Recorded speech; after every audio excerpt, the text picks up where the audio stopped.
రైతు భరోసా అన్న అందుతుంది. రేవంత్ రెడ్డి అందరికి వచ్చినాయి అంతేనా? రైతు భరోసా అదే కొంత నీకు మొత్తం భూమి ఎంత ఎంత అంత అంటారా ఇప్పుడు వాడు కేసీఆర్ అప్పుడు 10 ఎకరాలు 50 ఎకరాలు ఉంటే ఇచ్చి వాడు పెద్దలు తిన్నారు అంటే చిన్న వాళ్ళని తినమన్నాడు వాడు. ఏంటి కది ఏంటి కది వచ్చాక ఇట్లా గాంచలకు ఇచ్చా కాదు నువ్వు పని చేసుకొని తినమన్నాడు. రేవంత్ రెడ్డి బాగుందా? రేవంత్ రెడ్డి బాగుందా?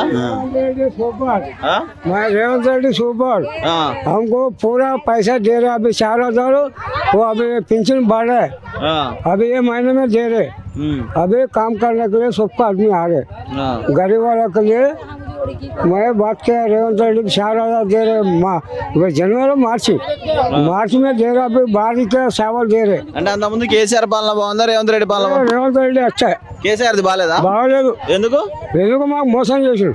ఏం చేసిండు? ఏం లేదు, మా బడ్జెట్ లేదు, మా రైతు బంధు లేదు, ఏం లేదు. ఇప్పుడు మాఫ్ చేసిండు, మాకు డబ్బులు ఇచ్చాడు. మంచి చేస్తున్నారు రేవంత్ రెడ్డి. సూపర్ చేసిండు. మళ్ళీ గెలుస్తాడా మరి ఈసారి? గెలుస్తాడు కంపల్సరీ. సూపర్.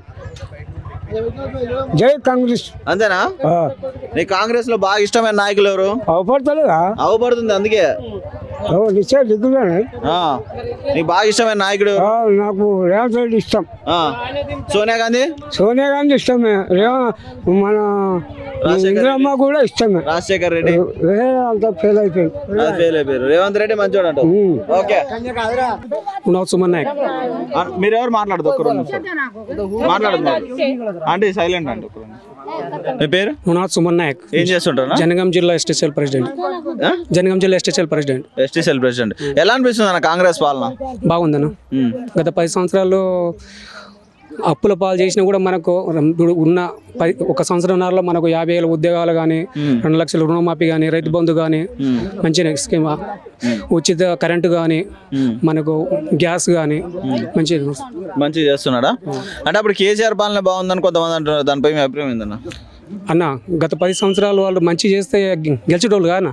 మరి ఎందుకు ఓడించారు? చెప్పు. అవి బాగలేకనే ఓడించారు. కేసీఆర్ పాలన బాగలేకనే ఓడించారు. రేవంత్ రెడ్డి పాలన ఎలా అనిపిస్తుంది? అంటే డెప్త్గా, అంటే ఉద్యోగాలనే కాదు, ఇప్పుడు అభివృద్ధి పదంలో కూడా ముందు తీసుకెళ్తున్నాం.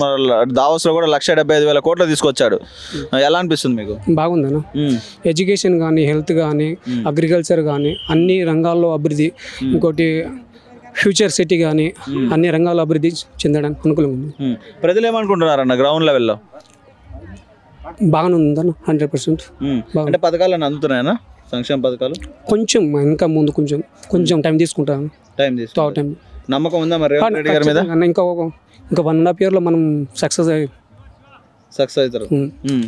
రేవంత్ రెడ్డి గారు అంటే ఇప్పుడు చూస్తూ ఉన్నారు, మామూలుగా బాగా చాలా ఫ్రెండ్లీగా ఉంటున్నారు. ఎవరిని పిలిచినా కూడా మాట్లాడడం కానీ కొన్ని సిచ్యువేషన్ చూస్తూ ఉన్నాం. ఎలా అనిపిస్తుంది మీకు? ఇంతకుముందు ఎప్పుడు సీఎంలు కూడా దగ్గర కూడా రానిచ్చేటోళ్ళు కాదు కదా? ఓకే అన్న. అయితే ఇప్పుడు ఎమ్మెల్యేలు కానీ, మినిస్టర్లు కానీ గత ప్రభుత్వంలో కేసీఆర్ అపాయింట్మెంట్ ఇవ్వకపోయేది. ఇప్పుడు మామూలు నేను పోయి కలిసి వస్తున్నాను. ఇప్పుడు మన కాన్స్టిట్యూన్సీలో 800 కోట్లతో అభివృద్ధి కార్యక్రమాలు కేటాయించడం జరిగింది.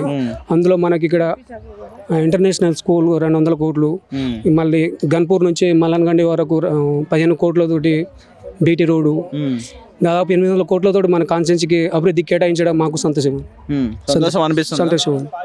ఎలా ఉంటుంది అంటే కడియం శ్రీహరి గారు కానీ, వాళ్ళ కూతురు కడియం కావ్య గారు కానీ, ఎంపీ గారు ఎలా పనిచేస్తారు? ప్రజలకు అందుబాటులో ఉండరా? అందుబాటులో ఉంటారు. మంచిగా వలుకుతారా? ఓకే. ఇప్పుడు 100% వాళ్ళు అందుబాటులో, జనాల కార్యకర్తలు అందుబాటులో ఉంటేనే కానీ అభివృద్ధి కార్యక్రమాలు మనం 800 కోట్లతో మనం సాధించగలిగింది. మరి ఈసారి ఎలా ఉండబోతుంది రాజకీయం? బాగుందను. 100% ఫ్యూచర్ ఉందా? Okay, thank you.